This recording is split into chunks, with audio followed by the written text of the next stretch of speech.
Hello hi అండి అందరికీ నమస్కారం.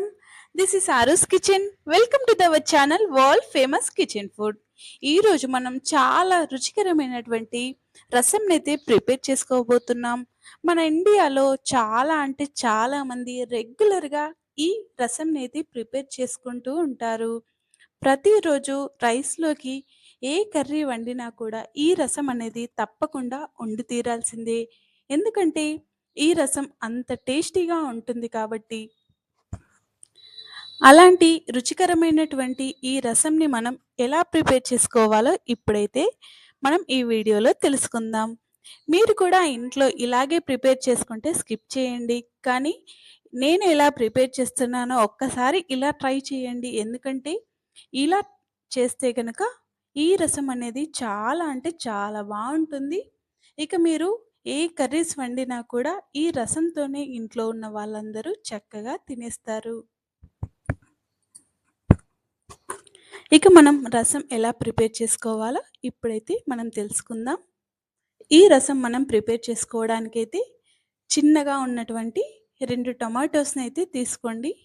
చూసారు కదండీ! ఈ టొమాటోస్ అనేటివి మనకు చాలా అంటే చాలా పుల్లగా ఉంటాయి. ఇలాంటి టొమాటోస్‌ని తీసుకోండి. మీరు హైబ్రిడ్ టొమాటోస్‌ని తీసుకుంటే గనక మీకు ఈ ఫ్లేవర్ అనేది సరిగ్గా రాదు. చక్కగా మీరు ఇలాంటి టొమాటోస్‌ని మాత్రమే తీసుకోండి. ఇలా టొమాటోస్‌ని తీసుకున్న తర్వాత ఒక నిమ్మకాయ సైజులో చింతపండునైతే తీసుకోండి. మరీ ఎక్కువగా తీసుకోవాల్సిన అవసరం ఏమీ లేదండి. ఎందుకంటే ఈ టొమాటోస్ ఆల్రెడీ పులుపుగా ఉంటాయి.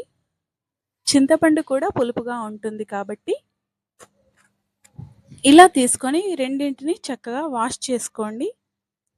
మనం వాష్ చేసుకునేటప్పుడు ఈనెలు గానీ, గింజలు గానీ లేకుండా పూర్తిగా మనం శుభ్రంగా కడిగి వాష్ చేసుకోవాలి. ఇలా పూర్తయిన తర్వాత వీటన్నింటిని చక్కగా స్మాష్ చేసుకోండి. ఇలా మీరు ఒక్కసారి చేసుకున్న తర్వాత నేనైతే కాస్త వేడి నీళ్ళని వేస్తున్నాను. ఎందుకంటే మనకు ఈ చింతపండు గుజ్జు అనేది చాలా చక్కగా పర్ఫెక్ట్‌గా మనకు చాలా తొందరగా వస్తుంది కాబట్టి. మనం వేడి నీళ్ళని వేస్తాం కాబట్టి మనకు ఎంత రసం పడుతుందో అంతవరకైతే వాటర్‌నైతే యాడ్ చేయొద్దు. కొద్దిగా ఈ చింతపండు మునిగేంత వరకు హీట్ వాటర్‌నైతే యాడ్ చేయండి.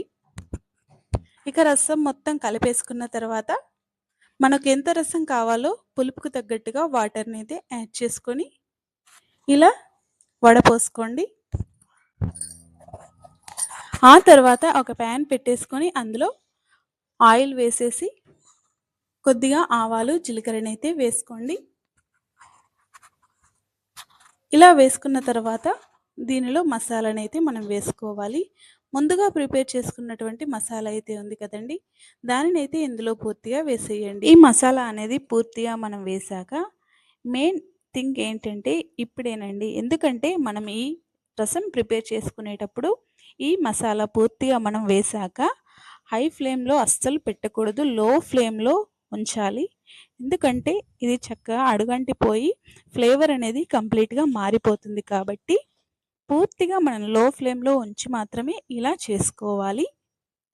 ఇలా మనకు కాస్త ఫ్రై అయినట్టు అవ్వగానే ఇందులో 2, 3 వరకు ఎండుమిర్చిని వేసి, కరివేపాకు, కొత్తిమీర ఆకు వేసి చక్కగా కలుపుకోండి.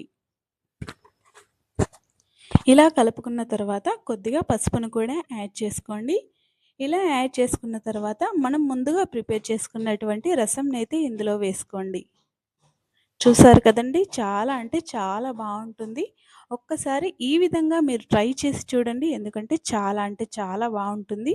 అలాగే ట్రై చేసి ఎలా ఉందో కామెంట్ అయితే చేయండి. ఇక ఈ మసాలా ప్రిపరేషన్ ఏంటంటే 2 టేబుల్ స్పూన్ల వరకైతే జీలకర్రను తీసుకోండి. 3, 4 వరకు వెల్లుల్లి రెబ్బలను తీసుకోండి. కాస్త ఎండుమిర్చి, కాస్త మిరియాలను వేసుకొని చక్కగా మిక్సీలో పట్టుకోండి.